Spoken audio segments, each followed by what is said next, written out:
अस्सलाम वालेकुम। मैं सिद्दीक मिठू अरबाब हाला। मौजू कहाणीअ जो नालो डप ऐं ञुञ। डप जानी माली घाटो नुक़सान थियण, शराब भ ख़ौफ़। ञुञ जानी माली फ़ाइदो नफ़ो थियण, ढ भलाई उम्मीद जुंज सिराब। पान नंबर 89। जॾहिं ही मौजज़ो ज़ाहिर थियो ऐं हज़रत ईसा अलैहिस्सलाम जिन ॻाल्हियूं कयूं, माण्हू सम्झिया त हज़रत मरियम अलैहिस्सलाम उन्हनि अहिड़ियूं ॻाल्हियुनि खां बरी आहे। ईअं हुयो जो उन सां निस्बत ख़्यालु कयूं वयूं हुयूं, ऐं हीअ कुदरत ख़ुदा जे निशाननि मां आहे जो ज़ाहिर थी। जॾहिं इहा ॻाल्हि शैतान ॿुधी त तमामु घणो परेशान थियो। थोरी देरि खां पोइ उते पहुतो त फ़रिश्ता उन जे घर जे चो तरफ़ ॾिठाई। उन चाहियो त दरजा खुलंदे, मलाइकनि उनखे परे कयो। उते उन्हनि खां पुछियाई त हिन ॿार जो पीउ केरु आहे? मलाइकनि चयो हिन जी मिसाल हज़रत आदम अलैहिस्सलाम जिन जी मिसाल आहे, मिसाल वांगुरु आहे। ख़ुदा हज़रत ईसा अलैहिस्सलाम जिन खे बग़ैर पीउ जे ख़लक़ कयो। इब्लीस चयो 5 हिसनि मां 4 हिसा इंसाननि जो हिन फ़र्ज़ंद जे सबबु मारे छॾींदुसि। जॾहिं हज़रत ईसा अलैहिस्सलाम पैदा थियो, गब्बर जे वॾनि माण्हुनि गुरोह एहतरामनि हज़रत ईसा अलैहिस्सलाम जिन खे ॾिसणु आयो। उन्हनि माण्हुनि चयो असीं उहे माण्हू आहियूं जो सितारनि ऐं अहकाम निजूम ते नज़र रखंदा आहियूं। जॾहिं ही फ़र्ज़ंद पैदा थियो त बादशाहनि जो सितारो टुलू थियो, उभरियो। जॾहिं असां ग़ौरो फ़िक्रु कयो त मालूम थियो त हिन ॿार जे बादशाही पैगम्बर जे बादशाही आहे जो ज़ाइल कोन थींदी।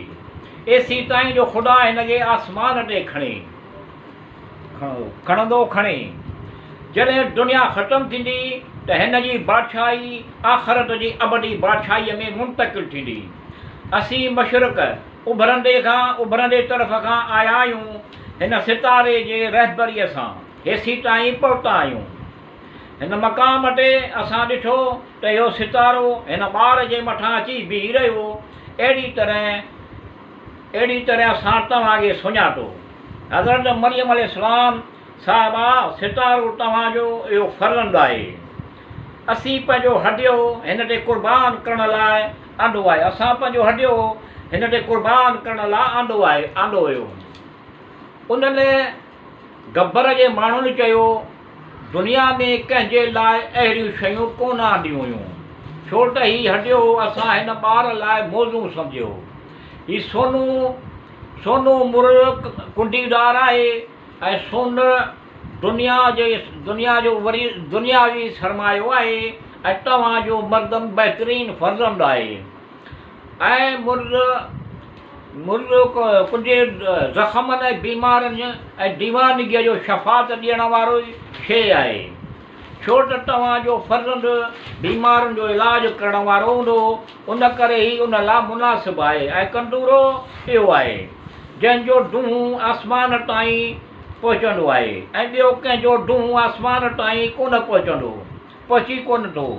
तव्हांजो फ़र्ज़ंद छो त आसमान ते खणी वेंदा, लिहाज़ा इहे उन जे लाइ मुनासिबु ऐं मौज़ू आहे। ईअं हुयो। ख़ुदा अल्लाह ताला रब्बुल आलमीन फरमायो हज़रत ईसा अलैहिस्सलाम पुटु हज़रत मरियम अलैहिस्सलाम जिन खे वाज़िह दलीलनि ऐं मौजज़ात ज़ाहिर अता कयो ऐं रूह मुक़द्दस ऐं मुतहर सां उन जी ताईद कई। जॾहिं त रूहुल क़ुदुस जे ज़रिए हज़रत ईसा अलैहिस्सलाम जिन जी मदद कई ऐं जॾहिं त हज़रत ईसा अलैहिस्सलाम जिन खे किताब हिकमत ऐं तौरेत इंजील जी तइलीम ॾिनी। जॾहिं त अल्लाह जे हुकुम सां मिटीअ जा पखी बणाए उन्हनि में फूक हणंदो हुयो त उहे अल्लाह जे हुकुम सां दर हक़ीक़त पखी बणिजी वेंदा हुआ। शफ़ायाब बि थींदो हुयो। हू मुर्दनि खे ज़िंदह कंदो हुयो। मशहूरु आहे त त जेको पखी परंदो तव्हां बणायो उहो चमड़ो हुयो ऐं इहो बहुकुम ख़ुदा ज़िंदगी उॾामी वियो। कॾहिं ईअं बि थींदो हुयो जो 50,000 मरीज़ हज़रत ईसा अलैहिस्सलाम जिन वटि गॾु थिया।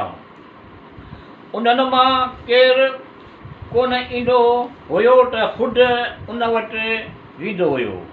उन शर्त ते सिहतमत कंदो हुयो त उहे अल्लाह जे रसूल जे ईमान आणींदा हो। ईअं हुयो।